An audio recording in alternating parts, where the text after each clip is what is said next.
Rebecca from Minerva, and you are joining me on the Sewalong for Simplicity 8447. We are going to be making a pair of 1940s dungaree overalls.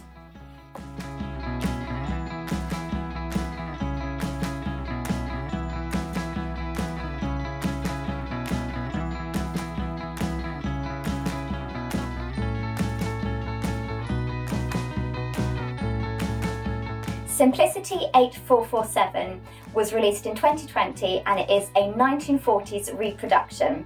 The pattern includes trousers, dungaree overalls and 2 styles of blouse.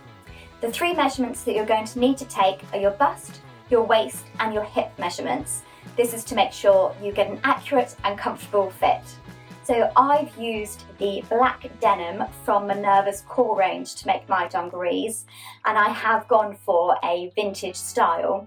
But this pattern is really versatile. You could make it in so many different fabrics. You could use a denim like this, you could use a corduroy, you could even use something like a linen or a chambray for summer to get a different style.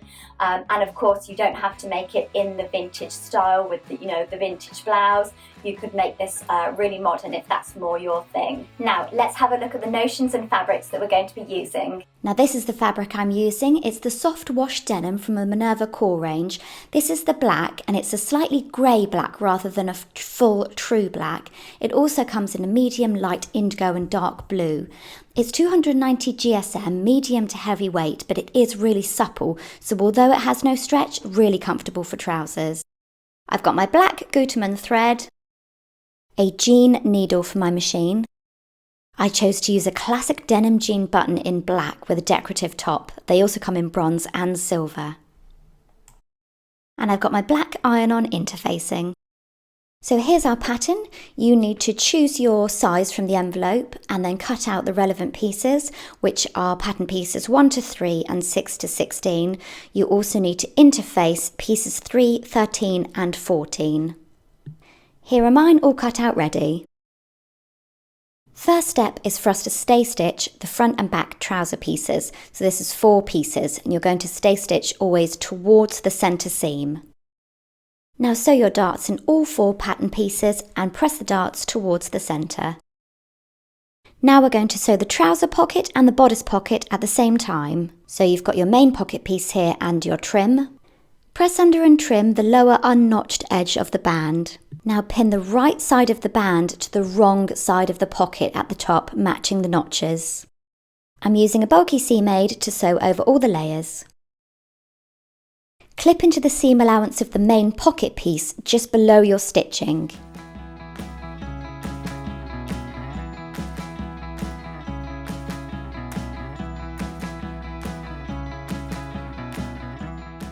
Then trim your seam allowances by cutting off the corners, and I've graded the 2 layers of fabric because where the fold is, it's quite bulky, so I've cut that shorter and left the main pocket piece slightly longer behind.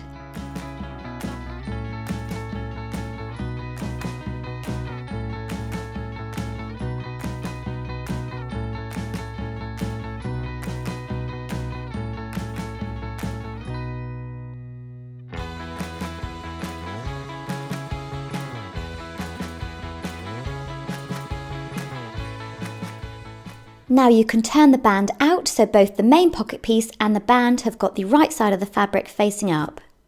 Now top stitch the band of the pocket down to the main piece. I used a top stitching variation on my machine. Now press under the seam allowances on the remainder of the main pocket piece. I also chose to baste those seam allowances in place just so they don't move when I'm stitching the pocket to the main leg piece. Putting the smaller pocket to one side, which is for the bodice, we're now just working on the trouser. So take the larger pocket, place it on the right hand leg piece with the top corners of the pocket on the large dots. Pin and sew in place with 2 triangles at the top corners to reinforce the seam. Pocket done, we are now attaching each front piece to each back leg piece.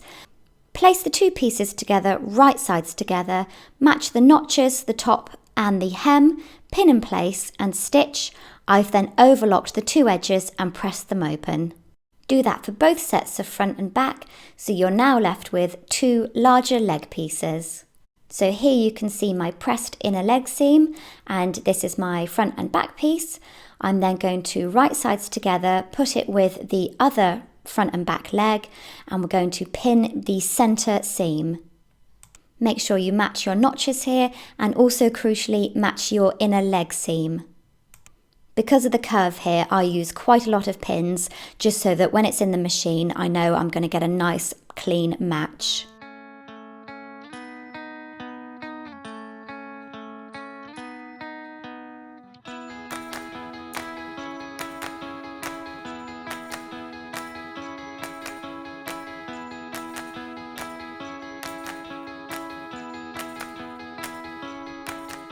So I've stitched my centre seam, I've done 2 lines of stitching, and that's for extra security on that high stress area. I've also overlocked close to the seam line because you don't need and want any extra bulky fabric in that area. Now I'm pressing my centre seam line to set the stitches in place. I'm pressing the seam one way and then the other to get a nice crisp view from the outside and to set the stitches. Now we're stitching our side seams. So first of all, stitch the right hand side seam. That's right hand side as you're wearing it. You need to stitch from the top waistline to the hemline. So pin all the way down, matching your notches, and stitch. Overlock the edges and then press open. Because of the curve around the hip, I'm using the pressing ham to help me press the seam. We don't want to pucker or press the shape out of it, so the ham will keep the shape but let us press it flat.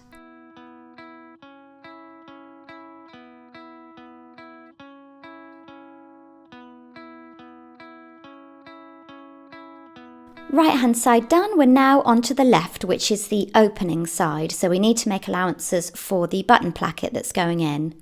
Match your left hand side seam line as you did before, so matching your notches, your waistline and your hemline. Pin in place, but only stitch from the large dot down. Leave the waistline to the large dot open. Now still on the left hand side, turn to the back and clip the seam allowance to the stitching that stops at the large dot. Now we're onto our front facing piece. So you've already interfaced this and you've made your markings from the pattern piece. Overlock along the lower edge and then press under 1/4 inch on the long unnotched edge. Then right sides together. Pin the facing to your front trouser piece, matching your notches. Stitch along the edge, back stitching at the large dot. I'm just spending a bit of time here making sure that my 2 large dots are aligned with each other so that I can make sure I get a nice neat line of stitching on this trouser facing piece. I've used a larger pin on the large dot area so that when I'm stitching, it's really clear when I've reached the dot.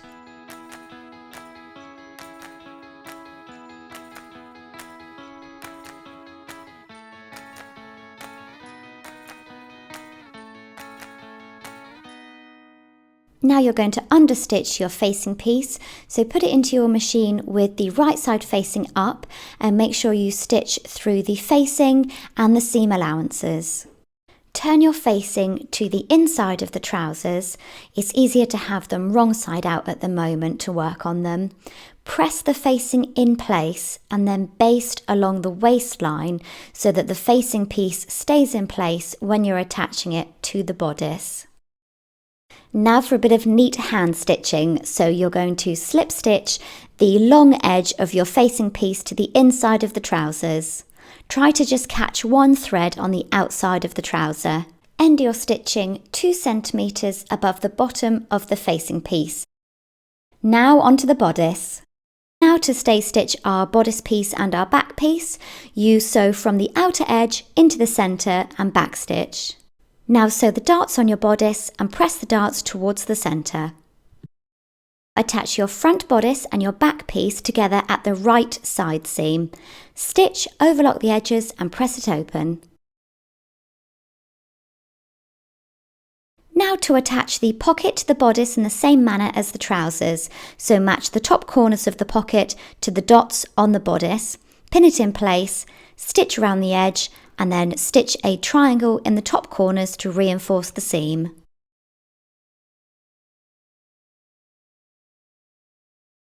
Now you've cut your 2 straps out and you've made your markings on the fabric. You are just going to fold each strap down the centre so that the raw edges are all meeting evenly. You're then going to stitch along the pointed edge, the long edge, leaving this open free for turning.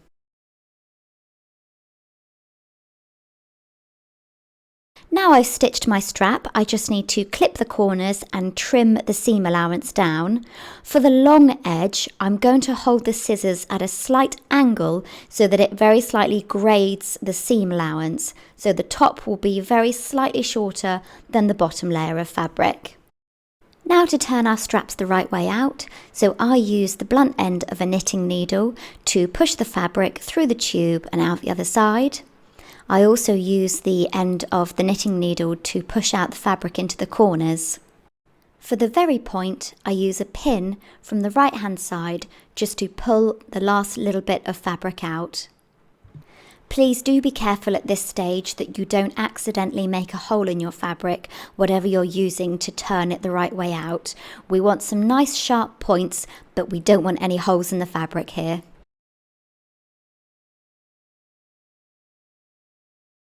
Once you've pressed your turned out straps, attach them to the bodice. Pin the strap to the bodice front, matching the small and large dots. Baste them in place.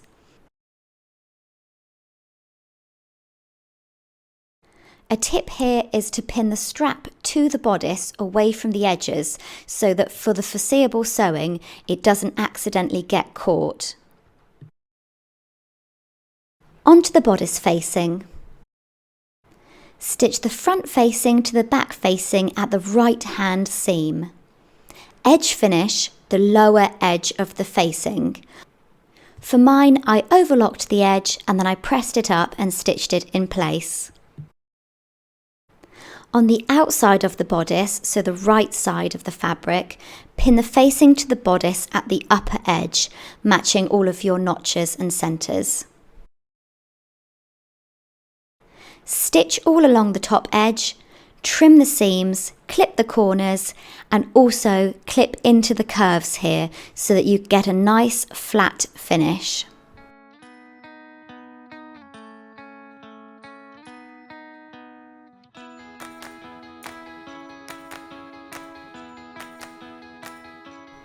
Understitch the facing, so with the right side up on your machine, stitch through the facing and the seam allowances. You won't be able to understitch in one go, you will have to stop at the corner and start again on the other seam line.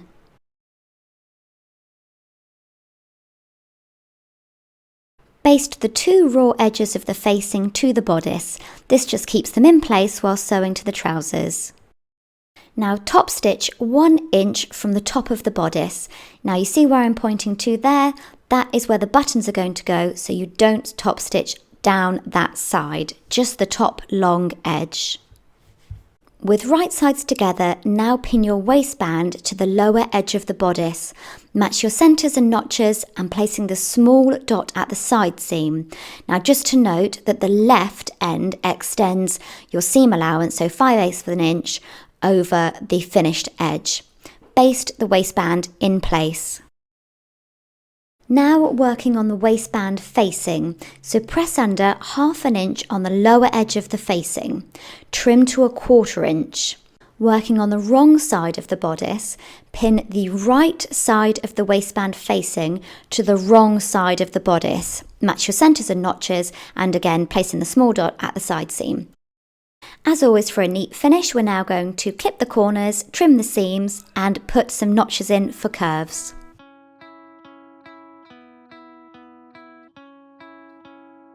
Again, I'm also grading the seam along this line because we've got the facing, the waistband, the bodice, and also the bodice facing in places. So there's a lot of bulk there. So I'm grading it just so rather than having one step down, it's a gradual reduction in the fabric layers.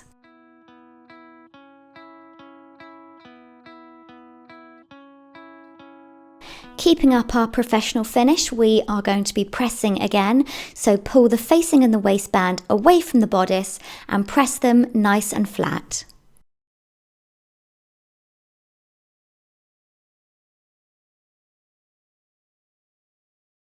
Once that's pressed lovely and flat, we are now going to be attaching the bodice to the trousers.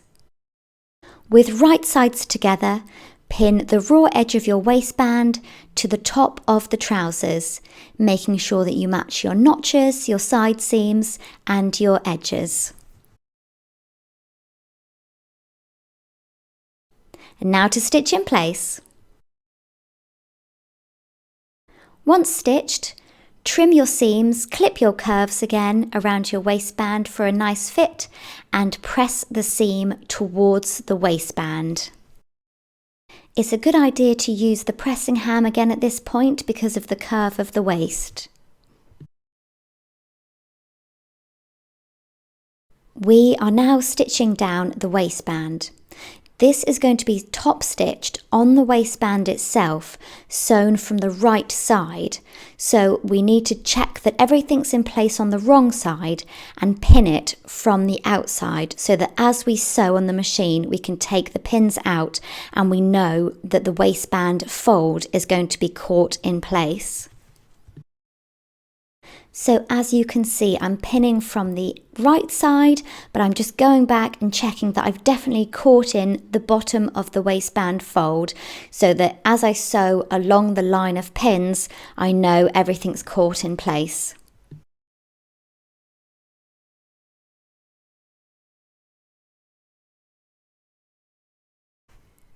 Once pinned, top stitch in place.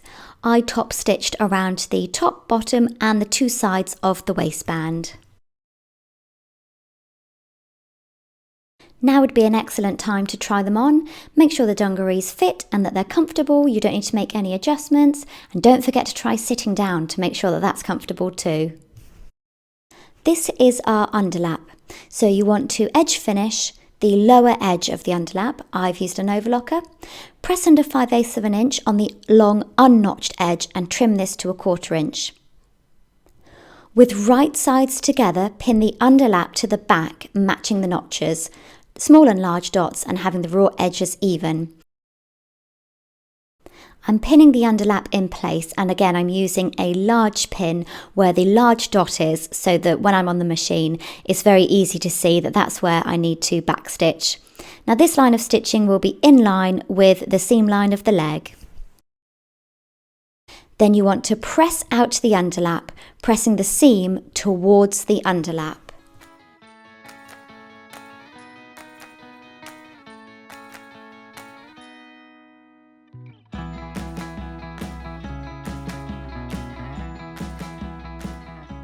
Turn the top edge of the underlap to the outside, matching small dots, so the right side of the underlap are facing each other. Stitch across the end. Turn the underlap right side out. Now I haven't trimmed that piece of underlap that I've turned in, but I've just folded it down flat and then turned it in a square. So actually, although it's not been trimmed, it's not bulky. Now you want to bring the pressed edge of the underlap to meet the seam line. So you're going to match your large dots again and then slip stitch that pressed edge of the underlap along the seam line from the very top to 2 centimeters from the bottom. This next step, I think in the instructions can seem quite confusing, but it's actually quite straightforward. So you've got your underlap and your front facing on top of each other. The bottom of both of those pieces are free for 2 centimeters at the very bottom because we stopped our hand stitching 2 centimeters before. You hold those two pieces together and you stitch your seam allowance across the bottom of both. So your underlap and your facing are now attached to each other at the bottom. Now it's time for one of the best bits. It's the buttons and the buttonholes. So I've got these classic jean buttons and I'm taking one out and I'm measuring it to make sure that my buttonhole that I'm going to be sewing is the correct size. I've got my buttonhole foot for my sewing machine here and I'm putting the button in so that it stitches the right length. Now I'm going to measure the spacing for my buttonholes. The pattern does have a guide, but I'm just double checking that I've made those markings correctly and that they are in fact all evenly spaced. So I'm checking first on the front for the buttonholes and then at the back that the button markings correlate. So they all look good, and now I'm going to go ahead and stitch my buttonholes. So you've got the length of buttonholes down the side of the garment, and you've also got 2 buttonholes to make on the straps. Now my personal method of opening buttonholes is to put a pin at each end and then to use my seam ripper to carefully cut the fabric in between the 2 sides. The 2 pins are of course to stop me as a buffer in case I get a little bit carried away with the seam ripper. So these denim jean buttons have a button front with a shank that is hollow, and then they have a short screw that goes into the back that you hammer in. So you have to pre-make a hole in the fabric for the short screw to be pushed through, and then the shank goes on top and you hammer it into place. They're really fun, and I would highly recommend using these buttons. Now I've used my trusty knitting needle again to make a hole in the fabric. Now I haven't cut any threads, I've purely pushed the threads out of the way, creating a hole big enough for my tack to go through. So now I've made the hole, I've put the tack through the back of the fabric to the front, and then I've placed it on top of the button shank. The button is on a piece of cardboard to protect it from getting any indents from my table, and I'm now gently hammering the back of the tack to push it into the button. Be very careful of your fingers here, guys.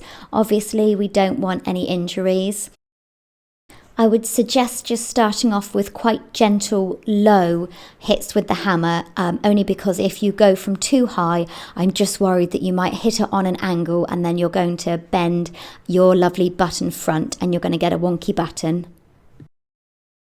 So now I've done my 2 buttons on my back that these straps attach to, and I'm measuring again the buttons down the side of the garment, because once I've put these buttons into place, it's not like I can cut the thread and re-sew them if they're in the wrong place. So I'm just triple checking that I've definitely got my center button markings correct, and then I'll go ahead and make a hole in the facing, and I will attach the buttons to the side as well.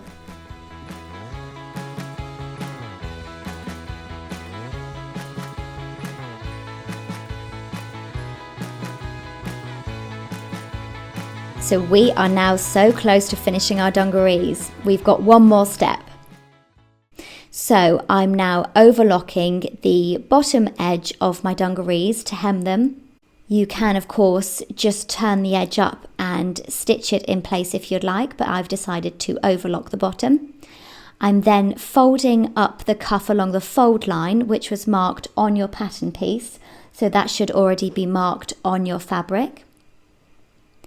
I'm going to press the fold in place so that that's nice and crisp.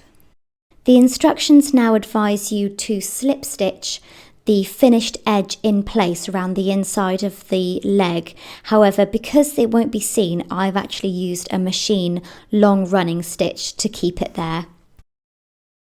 The instructions again advise you to French tack the cuff in place. However, I decided to just stitch in the ditch on the cuff in line with the seam. It can't be seen and it holds the cuff nice and tightly, so at no point will it come down.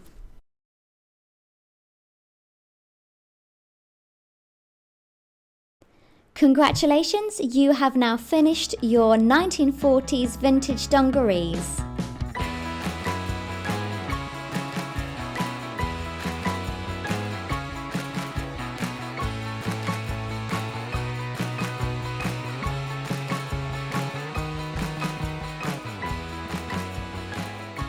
Thank you so much for joining me on the Sewalong for Simplicity 8447. I hope you've got a wonderful new pair of dungarees now that you're enjoying. I would love to have a look at your versions, so please do make an account on the Minerva website. It's free, you can upload all your projects, you can see other people's projects, and I'd love to be able to see what you've made, and you can have a look at my account as well. I'm Rebecca from Pretty Handsome Everyday, and you can find my account here on Minerva's website. Don't forget, all the products that I've used in this sew-along are from Minerva and they are tagged below, so you can click directly onto them and add them to your basket if you want to use the same ones.